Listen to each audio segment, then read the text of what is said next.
Okay, how would you classify the recently completed session?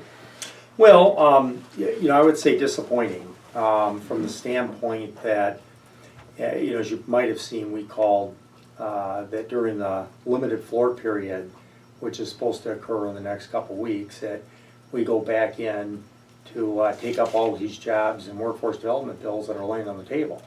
And there's literally a couple dozen of them. And, obviously we're 35th in the nation in job creation, and that's not satisfactory in my judgment. And the part that I think is most frustrating is just that clearly we could be doing better if we just, move forward with some of these bills that have proven successful either in Wisconsin in the past or other states or other regions. And I would say the part that was most frustrating though is that, the last couple weeks, as opposed to really being focused on those issues that people care deeply about, it was focused on voter suppression, on making it harder for people who have asbestos poisoning never see their day in court. And so as a consequence, I look at it, and the governor's indicated, well, I might call you back if I lose the case on voter ID.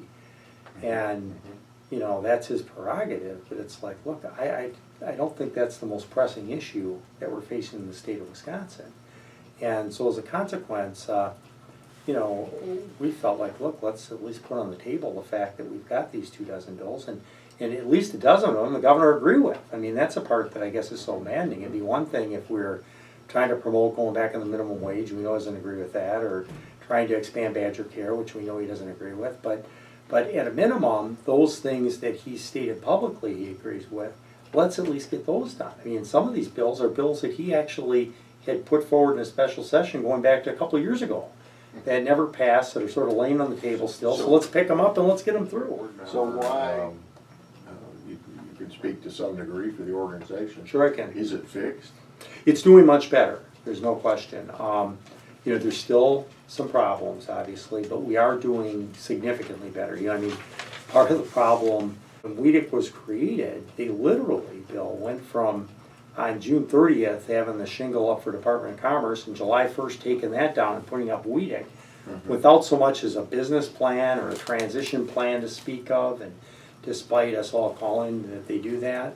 And we were promised when they first passed the enabling legislation they would do that, but they never did it. So as a consequence, when they created, they didn't even have a portfolio, review committee. Now, I was in charge of the Midwest for the SBA, and so it's a passion of mine. It's something I care deeply. I ran a company prior to coming back to the legislature, so I know something about it. I care a lot about it, and it's so frustrating. But we've, as a board, we've gotten much more aggressive. We've, formed committees. We've made sure we have a good, solid portfolio review committee now. We're tracking the loans very carefully. There's an excellent report today by Jake, who's in charge of the portfolio committee. I forget his last name now. And so we're making some some good strides. I mean, it's definitely operating better now. But it's still not great. There were serious management issues. Serious management issues. Previously, under current management, is it being run well?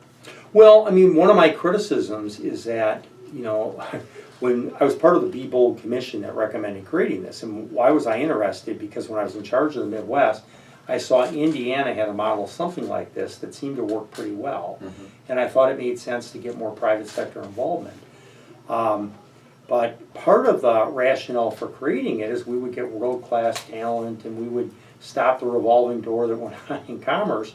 Who do we end up with? We end up with the two leaders running this operation have never worked a day in their life in economic development. In fact, the COO that's supposed to oversee every single department, bright young man, I have nothing against him, I like him personally, but he never even worked a day in the private sector. So here we've created this commission to attempt to bring in world-class talent, and we bring in the guy that ran the Marshfield Clinic, Reed, good guy, but what does he know about economic development? He'd be like taking me and putting me in charge of the Marshfield Clinic. We'd have some serious problems if you put me in charge of the Marshfield Clinic. I don't know enough about healthcare management. So it's 6 or 7 months from election day. It's a long way. The Democratic candidate is, where is she? We're not seeing much of her. Not nearly enough, I'll give you that. She is traveling the state. Well, you're the challenger, and not a well-known challenger. Where is she? You know, seems to be a very quiet campaign she's waging. Mm-hmm. Well, I would agree with you on that. I think it does need to be much more aggressive than it's been. I mean, now she has been traveling the state, she's been getting around.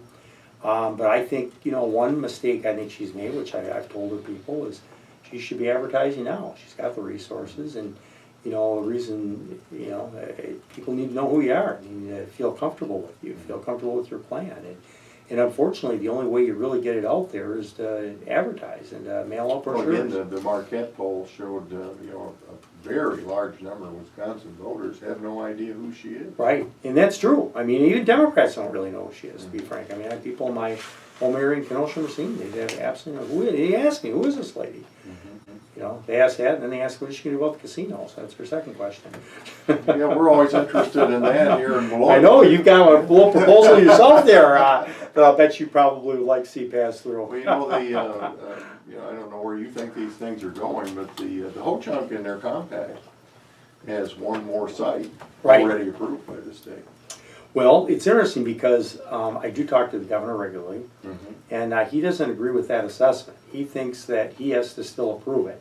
So he thinks the whole chunk are making a big strategic error, thinking that you know, that they hold the cards and he has to approve it. He said his attorneys are very clear that they don't. So if that's true, that they don't, you know, we'll find out, I guess. And then off to court we go. And off the court we go.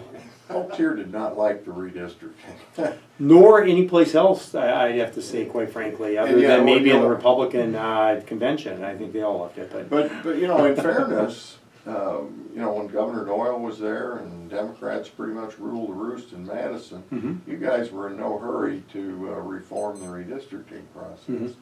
It's a fair criticism. You know, and I'll tell you what happened, because you know, there were some of us that would have liked to have seen it go through. And, you know, of course, the one thing I will say is that we had our hands more than full, because, you know, that was during the period when the recession was tinkering on a depression. And, but it did come up. In fact, we had one big push that last spring. And part of the problem was you had Fred Kessler, who had a provision to do a constitutional amendment, and you had Spencer Black, who was proposing more of the traditional Iowa type model. And we had kind of a division about which way would be the most, you know, the best approach to take. And people said, we're still a couple of years away. I mean, let's not, you know, since we can't get agreement, let's not spend time on this. Let's spend time on, you know, things like job creation or workforce development or things of that sort, which we really did focus on. And we, in fact, passed, you know, 50 different initiatives on economic development, not by our count, but by the nonpartisan legislative council. And I could send you the paper because I spent a lot of time working on those. And but that was part of the issue. But, you know, fair enough. I mean, we should have, really. I mean, and of course, hindsight saw us 20/20. But clearly, Well, do you see it having any chance at all? well, not with the current composition of the legislature, because the current composition of the legislature with two factors: one being the Republicans in charge of both houses, but secondly, having leaders like Voss and Fitzgerald that won't even give it a hearing. You're not going to give it a hearing. You're obviously not going to pass it. You know, these voter suppression bills make it harder for early voting. I mean, it's not, the problem isn't that we've not enough people vote. I mean, or make it harder for people even in nursing homes or residential facilities to vote. I mean, it's shameful. People work their entire lives, they end up in a nursing home. These people care deeply about voting. It's going to be harder for them. And it's just wrong. So I take it you don't buy the argument that there's rampant voter fraud in Wisconsin? Well, when I see the evidence, I'll buy it. But no, I don't buy it. In fact, I think the interesting thing in my book, and this occurred to me just over the last week or two, it sort of hit me. It's like, why do you say there's this rampant voter fraud going on? I mean, with all evidence to the contrary. I think part of it is because there's a fraud being perpetrated on the people of Wisconsin. And the fraud is that somehow, you know, we need to do all these voter suppression. You know, it used to just be photo ID, which is one argument. At least I can see an argument for that, although I don't fully agree with the way they've put it forward. But what is the argument for not allowing early voting? What is the argument for making it harder to vote in a nursing home? What is the argument for allowing people to be within a couple feet of actually almost being able to see what box you're checking, or, you know, or when you're signing up for your voter registration card? I mean, I just think that is outrageous. And I think they have to perpetrate this argument bill, because that's, otherwise they could never get away with this. Well, you know, when you talk to people out on the street, they don't think a lot of the political system Right. or those who practice it.